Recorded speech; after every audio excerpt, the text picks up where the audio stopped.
बात है, एक गांव में 4 पंडित रहते थे।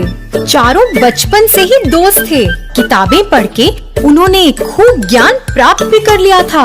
मगर उन चारों में एक पंडित था जिसे कभी भी किताबों का शौक ना था।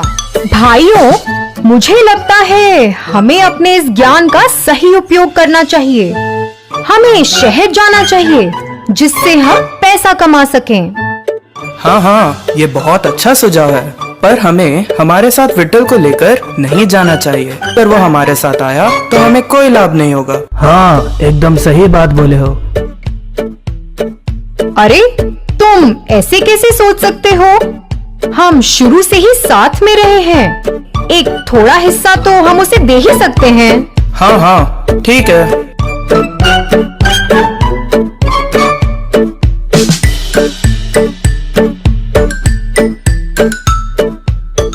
चारों पंडित शहर की ओर चल पड़े। चारों चल ही रहे थे कि एक मक्खी दूसरे पंडित के आसपास मंडरा रही थी। पंडित उससे बहुत तंग हो रहा था। हटाने पर भी वो कहीं नहीं गई। उसे मारने के लिए पंडित मक्खी के पीछे भागा। अरे, तुम उसके पीछे क्यों भाग रहे हो? हम वैसे भी इतना बोझ उठाकर चल ही रहे हैं। क्यों ना मैं इस मक्खी को एक गधे में बदल दूं?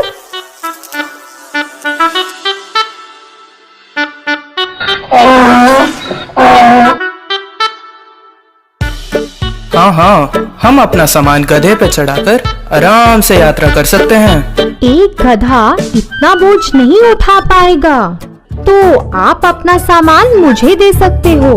अगर तुम इतना बोझ उठाओगे तो सब लोग हमारे बारे में क्या सोचेंगे? नहीं, ये सही बात नहीं है। तुम्हें हमारे साथ लाने का हमारा सुझाव था, तो जैसा हम बोलेंगे तुम्हें मानना पड़ेगा। इस गधे को मैं एक बलवान जानवर में तब्दील कर दूंगा, एक बाघ में। क्या एक बाघ में तब्दील करोगे? नहीं, ये सही नहीं है। एक बाघ तो हमारे लिए एक बहुत बड़ी मुसीबत बन जाएगा। तुम मूर्ख हो, तुम्हें क्या पता? हम जैसा बोलेंगे बाघ वैसा ही करेगा। तुम बीच में मत पड़ो। तुम विट्ठल की मत सुनो, उसे इस बारे में कोई ज्ञान नहीं है। हाँ, हमने वैसे भी बहुत समय बर्बाद कर लिया है। अगर एक बाघ हमारे साथ हमारा बोझ उठाकर चलेगा तो सब लोग हमारी वाहवाही तो करेंगे। इसी दौरान उन तीनों पंडितों ने उस गधे को एक बाघ में बदल दिया और तभी विट्ठल तो झट से पेड़ पर चढ़कर बैठ गया। जो गधे से बाघ में तब्दील हुआ वो तो एक खूंखार जंगली जानवर था और फिर उसने तीनों पंडितों पर हमला बोल दिया। अरे बाप रे!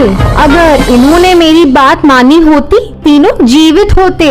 तो बच्चों, बिना बुद्धि के हमारी विद्या व्यर्थ है।